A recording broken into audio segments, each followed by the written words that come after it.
Good afternoon and welcome to Vendée Live. We have been on the racecourse for 58 days. Here in Les Sables d'Olonne it is wet and windy, but we have been celebrating. We have 3 skippers now in the Northern Hemisphere, and it was local sailor Seb Simon to cross the equator early this morning. Now, in other news, Eric Bellion has an issue with his J2 and he's concerned about the integrity of his mast, so he's going to slow down and try and go up the mast and fix the problem before rounding Cape Horn. Very complex weather at Cape Horn, and our youngest skipper, Violette d'Orange, and our more experienced skipper of Arnaud Boissier have also taken seamanship decisions to slow down to try and avoid the worst of the weather. Those sailors between 4th and 10th, it's in a really complex weather pattern, and those furthest to the west near Cabo Frio are experiencing thundercells, squalls and gusts, as we can see from Boris Herman on board Malizia last night.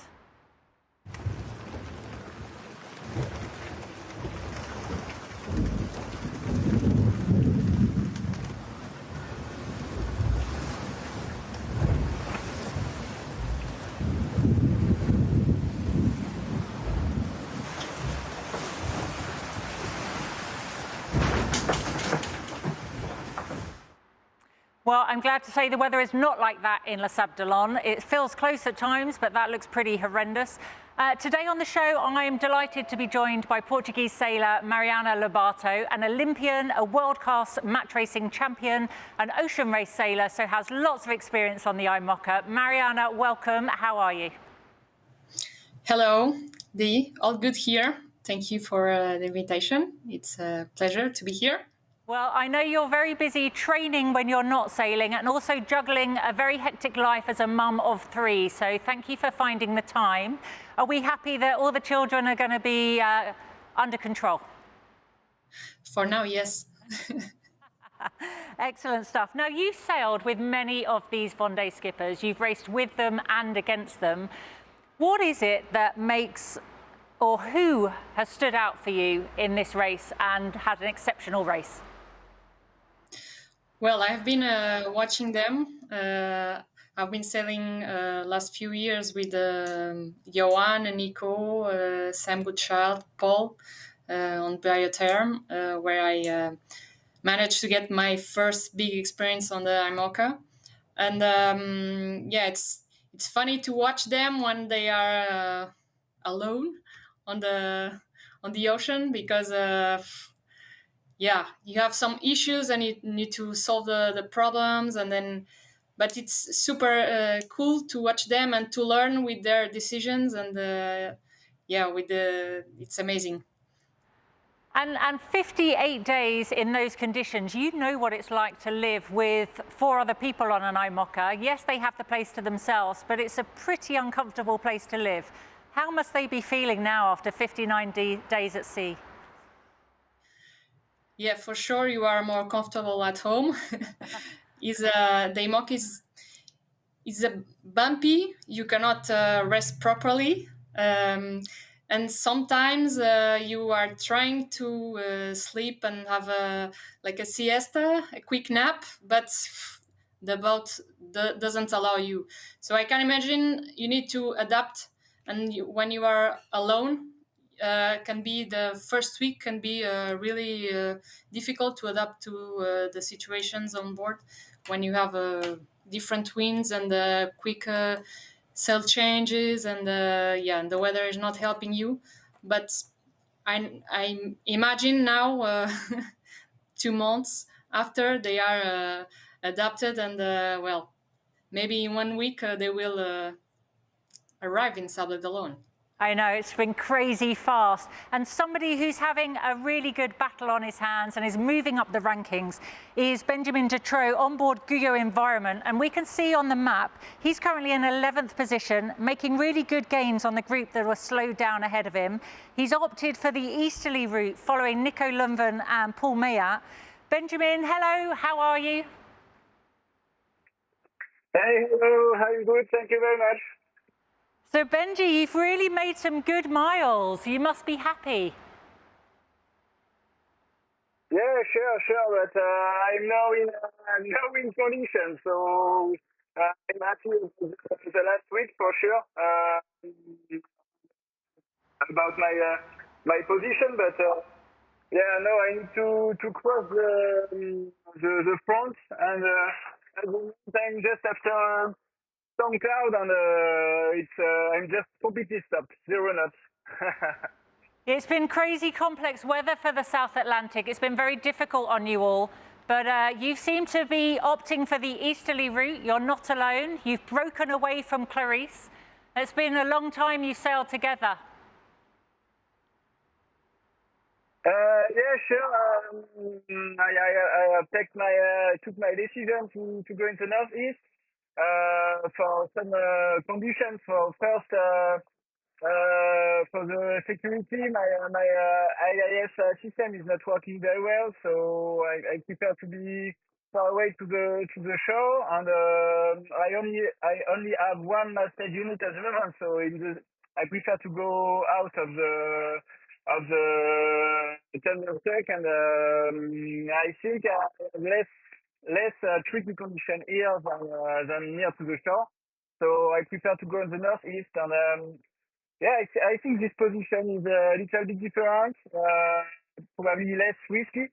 And on my routing, I lost only three hours to go on this way, but I think I can be more 200% of my polar on this way. So I, I will see, but at the moment I'm in Norway, and that is not the forecast, so we will see.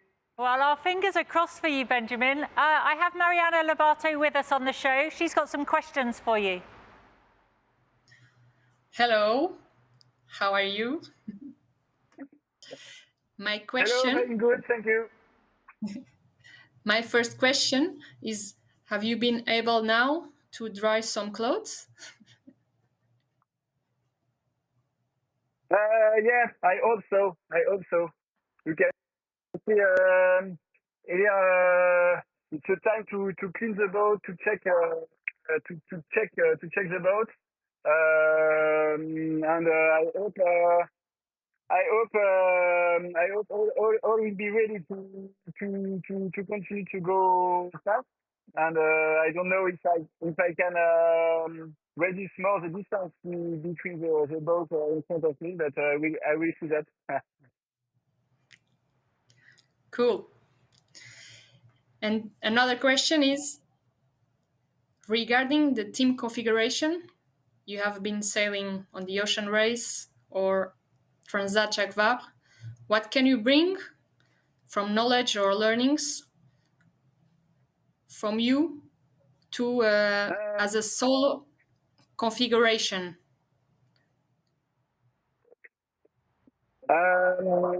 For sure, I learned a lot of knowledge to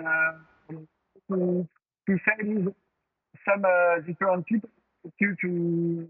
to up your level, because for example, to sail with Annie Lash, it was a fantastic moment for me, because I learned a lot from her, and yeah, she's a big experience, and that have no price. So for sure, to learn and to sail with different people helps you to be better when you are alone in different type of conditions. So just learn some experience on the forecast, learn some experience on the setup of sails or different maneuvers. So yeah, I'm pretty sure that is important to sail with other people to learn more and to learn better. And if you can see all the boats in front of the fleet, then all the skippers of the boat have participated at race like Ocean Race. So yeah, I think it's an important way to progress. Well, Benjamin, you've been sailing now. You're in your 8 weeks down, 58 days at sea. How are you doing? Are you managing to be in good condition yourself? Yeah. I have take care of myself during all of the south.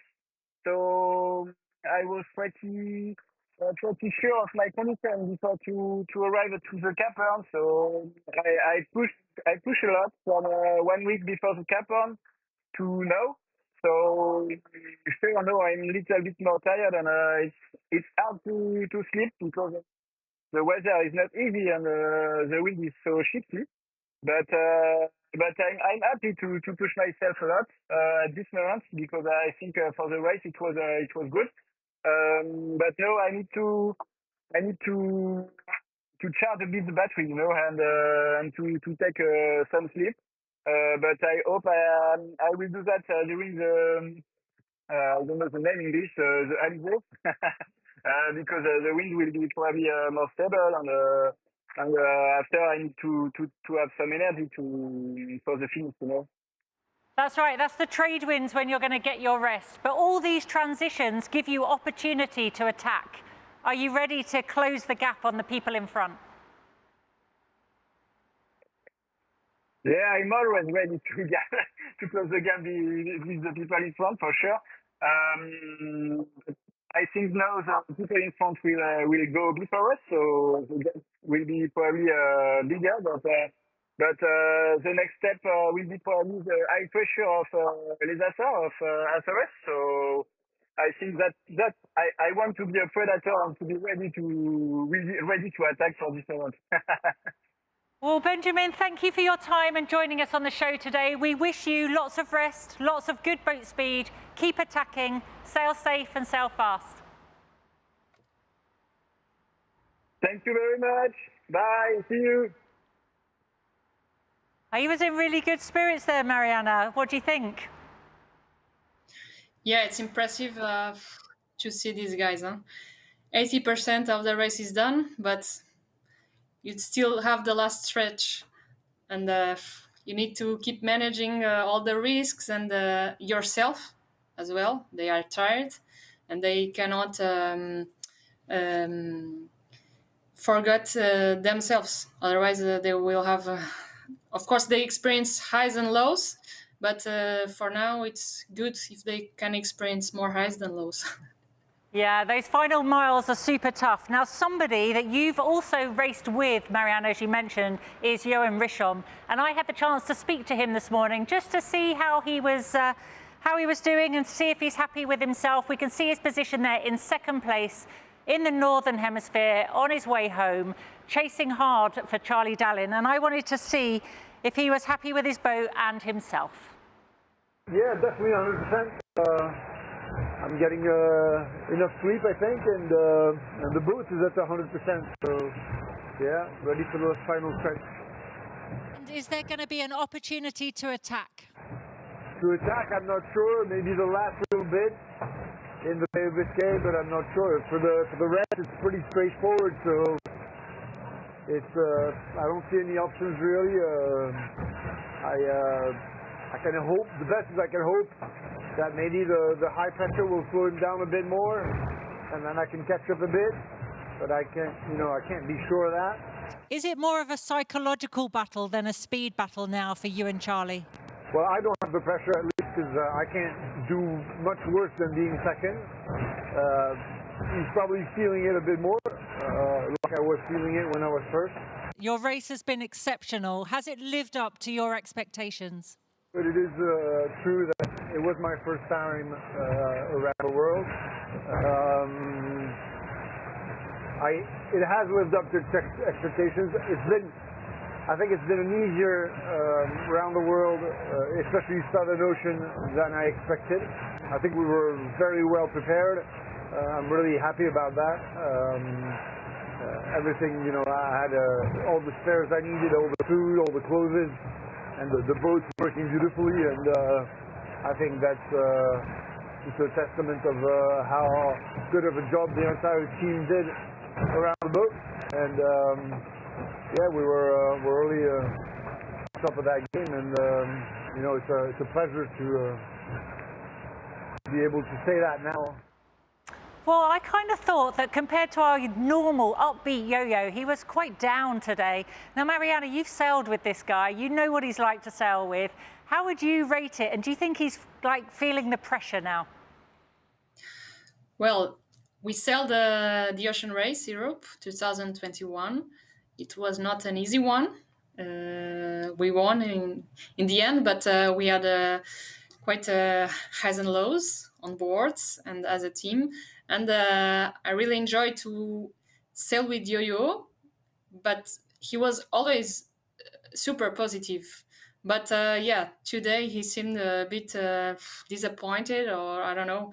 But normally he's really positive, and he's not like he never gives up. So yeah, maybe he's starting to feel the pressure. Like in 1 week we will arrive.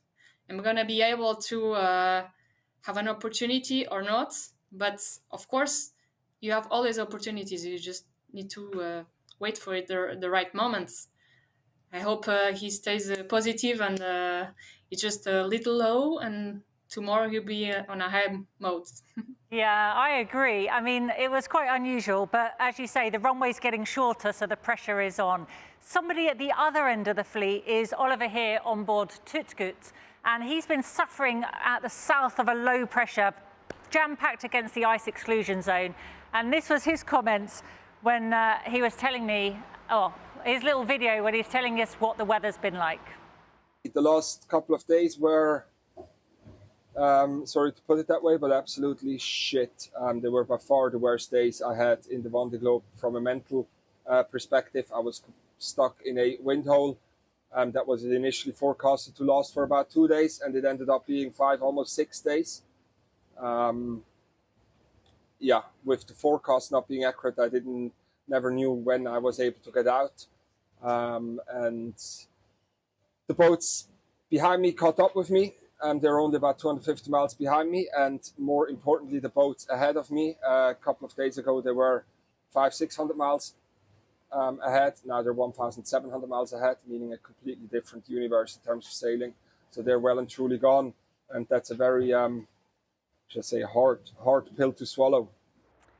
So let's look at the weather that we're facing. At the front of the fleet, we can see our 3 boats now north of the equator, and we have this ridge of high pressure before we get to this depression up here. And it's these winds that are going to take our lead 2 boats towards Les Sables d'Olonne. And if we look at the animation, we can see this cluster of our 4th place to 10th place battling off Cabo Frio with these thunderclouds and storm cells, and they're trying to get into these trade winds that are more established where they can get some rest. And then we look, we look then at the rest of the fleet, and we've got Benjamin Ferry here at Cape Horn, who has just rounded. This fleet of daggerboard boats with this low pressure coming towards the Horn, and they're going to have a new low pressure at the Falkland Islands on Thursday to negotiate. And then Oliver here with this high pressure here that he was talking about that's really kept him pinned for some time.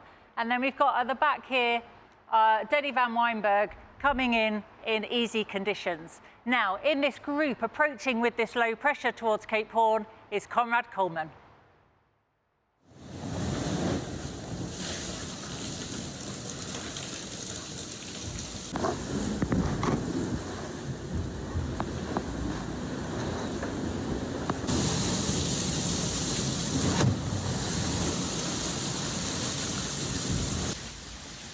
So it's a little bit wet and wild, but that fits the circumstances because we are on final approach to the Cape Horn. So happiness there, but let's look at the rankings. We've got our front 3 now in the Northern Hemisphere. Seb Simon, pretty far away to do anything with the front 2, and pretty safe looking behind him. But it's this group from 4 to 10th that there's really very little, and they've got an east-west spread with more complex undercells further to the west that they are. So we'll see how that develops. Benjamin has separated from Clarice and Samantha, taking the easterly option, and they're being chased down by the next trio, where Jean Le Cam has taken the advantage over Damien Sagan and Romain Attanasio. Alan Rora's had an easy route from Cape Horn, closing that gap. And our Cape Horn rounders of yesterday and today is Benjamin Ferry and Isabel Josh with Giancarlo Pedotti in the middle. And then this group coming in with Conrad Coleman and Koji Shiriashi right through to Arnaud Boissier are the next group approaching Cape Horn. But we know that Violette and Arnaud have decided to slow down to make a seamanship decision. Oliver here battling that high pressure, and then towards the back of the fleet, we've got Jackie and Denny van Wijnberg 8,000 miles behind the leader. Now, this morning I got a chance to speak to Sam Goodchild, who's right in the middle of that fierce battle from 4th to 10th place, and he told me how the stress levels were.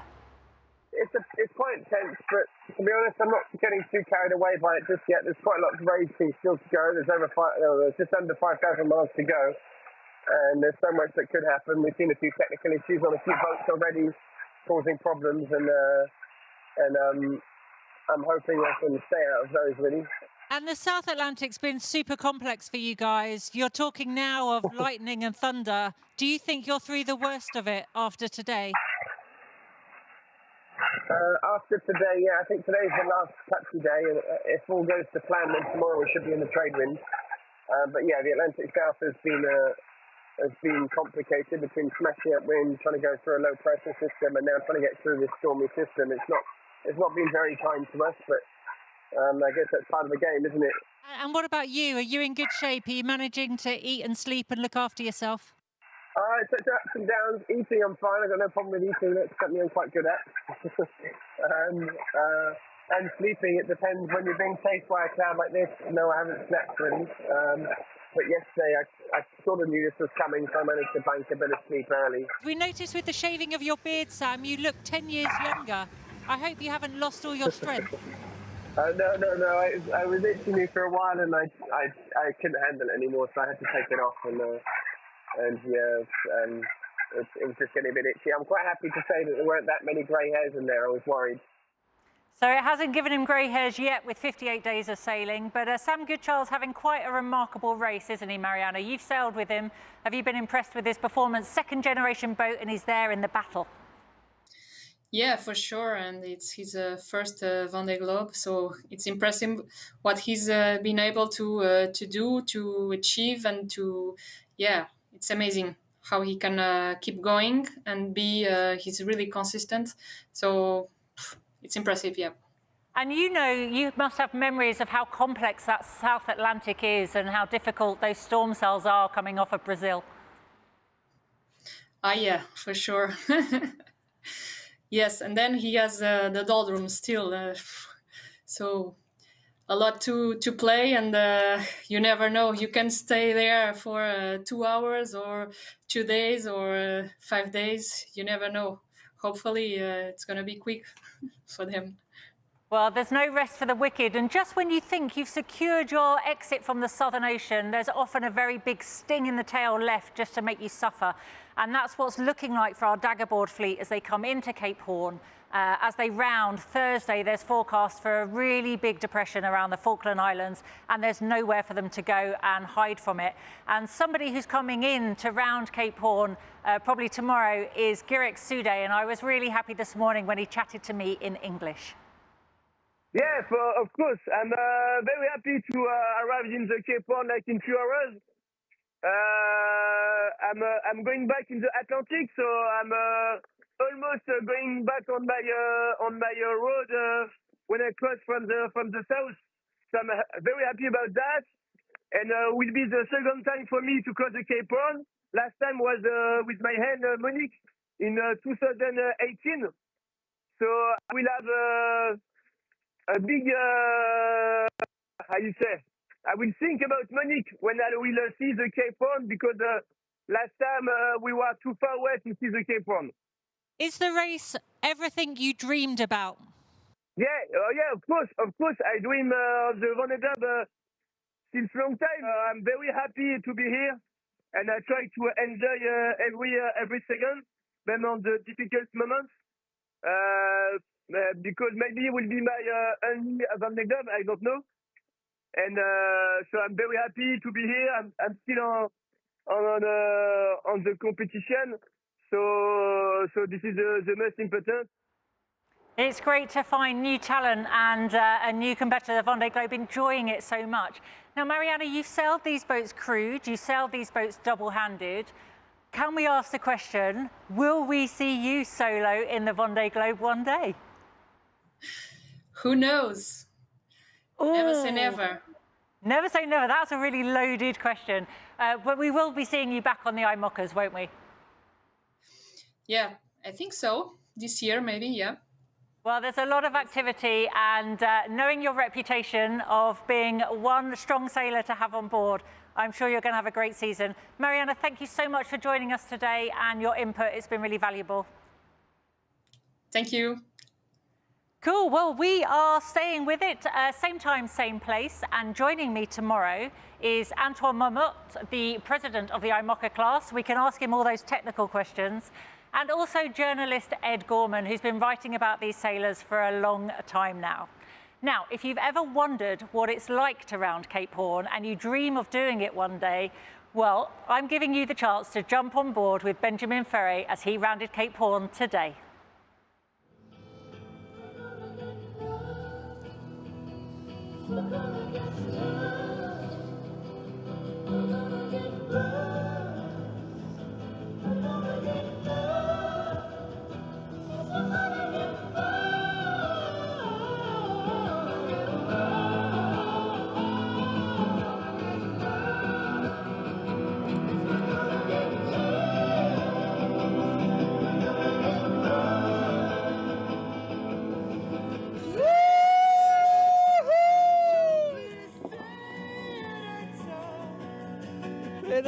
That's not what I wanna hear, Joe, and I got